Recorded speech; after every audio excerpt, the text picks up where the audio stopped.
Hello ladies and gentlemen, and welcome to your Gelsnet immediate post-match reaction video brought to you in association with Forest Precision Engineering after Rangers' 3-0 victory over Livingston today in the Scottish Premiership. We like to do a wee bit of gaps, we like to do a wee bit of cutting the gaps today, as we done after a certain result in Aberdeen earlier. I'm Craig Gray, joined by Mr Scott Bradley. Scott, 3-0 win over Livingston. Trying to think now the results that we've had against Livy this season. 4-0 in the cup, 2-0 away, 3-0 at home. We've done the quadruple against Livingston, we've not conceded a goal. I can't remember the last time that's ever happened. I know, overall today I thought it was a very standard performance. I think that's what we expected. But going at this game after Celtic dropped points, Craig, I think we know what Rangers are like, very unpredictable. So I didn't know what to expect, and obviously for even in the first half early stages I was thinking it was oh God, I think Rangers might drop points here, but we got the job done anyways. And I think obviously, as I said, we expect it because with the greatest respect to Livy, they're not a good side at all. They are a Scottish Championship side. They will go down this season, but Rangers got the job done. And obviously this Rangers team came under a lot of criticism for crumbling under pressure, especially when Celtic dropped points. We've seen it when obviously we dropped points against Aberdeen earlier on this season when they dropped but no, we got the job done. And it shows you though, as we just seen in the press when Matondo said, the confidence and the morale is flowing right now amongst the squad. What I like for the manager's press conference that we're just in, obviously as fans we can get excited about anything, right? That's your prerogative as a fan. Somebody asked Philip, come on, did you pay any attention to the Celtic result earlier? And they just said no. I like that a lot. Well, that's it, that's what it's all about. We've got a manager in who's focused on Rangers, what our players can do. And the thing for me really, Scott, that it's probably the most pleasing part about this performance today, it was the fact that we all said, right, we were all wanting a striker brought in, right, whether that could have happened or not. We all did want one to be brought in, but if we brought one in to start the window, eh? Well, that's true. That's the thing. No, sorry to interrupt you, right? But one thing that's actually frustrating me, I said this to you in the presser, right? Rangers said to hit a striker to start the window, right? And of course, do we need another striker? Yeah, we probably do, right? But Silva's played, obviously scored today, right? That was massive for him. That would be huge for him going forward, right? But before today, right, he played about 2 games.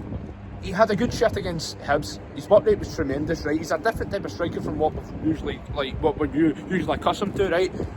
But people are writing him off after 2 games, and you're like, calm down, man. It's just infuriating. Like, why is our fan base why didn't he have such knee-jerk reactions towards everything, you know? So, but overall though, I think Silva, that'd be massive for him. And obviously, Wales, it wasn't really working out. So, him playing here in front of 50,000, right, scoring a day, he'll build on that. And I'm not trying to get too optimistic, so I've got a tendency of doing that. But I think there could be potential player in there, Craig. Well, hopefully he gets the job done for the next 6 months. But he scored, Silva, who's not scored before. Raddy Matondo scored, who never scores. Yep. Todd Campbell's came out of nowhere. Sorry to interrupt again, sorry, but Matondo's goal came out of nowhere. It was a lovely finish. Well, I never seen it. I went it just came out of nowhere. Because at the time when he hit it, I was just like, what's going on here? Like, this is going to go, obviously, just going to go kicking in out of nowhere. It goes in the back and in it. It was tremendous. But obviously, Raddy Matondo, when he came in at the press conference as well, he was beaming with confidence, so he was. And yeah, that'll do him the world good. I thought he was good today. I thought he was good right out on that left-hand side. He was quick. He was trying to make things happen. And of course, I need to emphasise this. It was against Livingston with the greatest respect. But I thought he was good. And yeah, see if we keep fit, I think he might eventually start producing goods for us. Well, I hope so. We need him to do it because he's not done it so far. So if he can kick on for the last sort of 6 months of the season, then that's great. Big thing.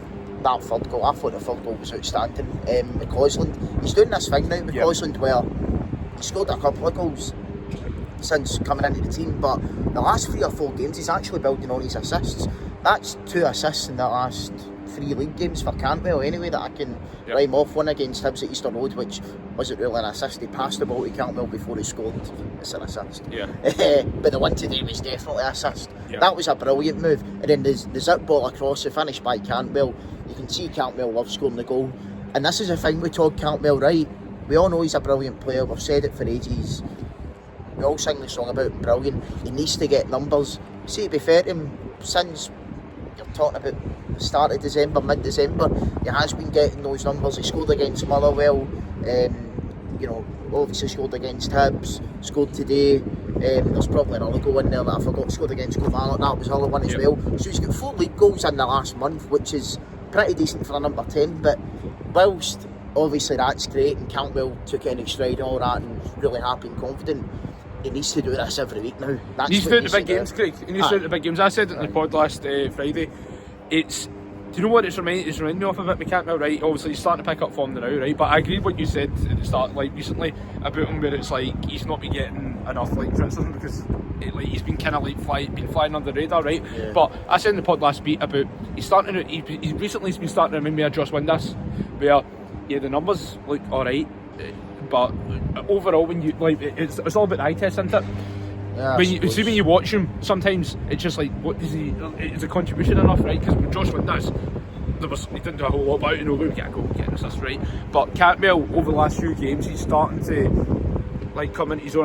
Basically, ever since the Old Firm game, because the Old Firm game it was a disaster for him. Yeah. It couldn't have went any worse, right? Because he gave it the big game, and obviously Celtic fans took advantage of that and made a mockery out of him, right? But recently, he's been good, and he's see, basically the next 6 months are going to be massive for Cantwell in terms of like what's going to be next for him and his Rangers. Like if what's going to be next for him, like because obviously we've seen what happened against Livingston when he got brought off at right before half time. So some of the last 2 games at half time as well. Yeah. So that's the thing with Cantwell. That obviously I rate him a lot. It's clear as day he wants to be here, and it's just all about him just trying to keep this good momentum going because he is a good player. No, that's one of the bright spots for Michael Beale's reign, mate. Aye. Yes. Let's not talk about him today.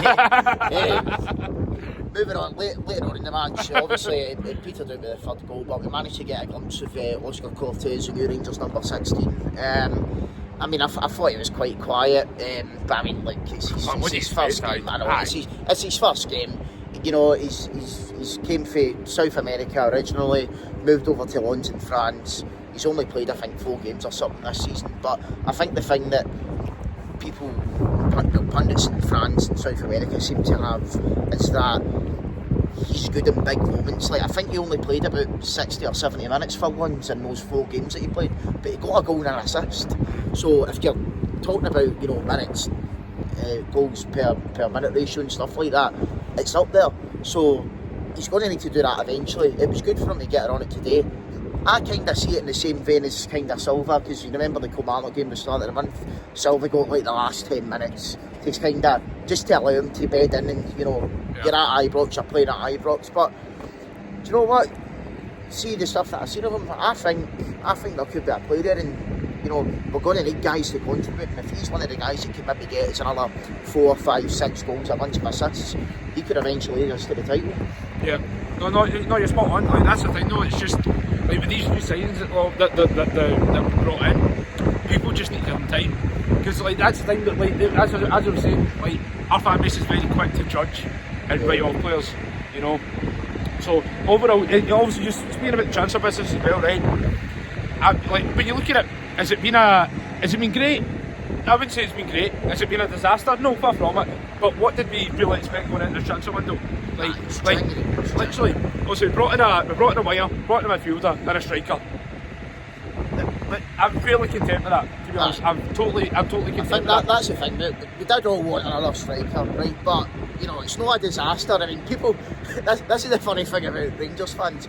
2 days ago, we're saying that we've thrown the league away because we've not signed a striker who would have came in as first. Just look at Celtic fans today, mate. Just look at them across the. Look at them. And like the first game back since then, Celtic are dropping points.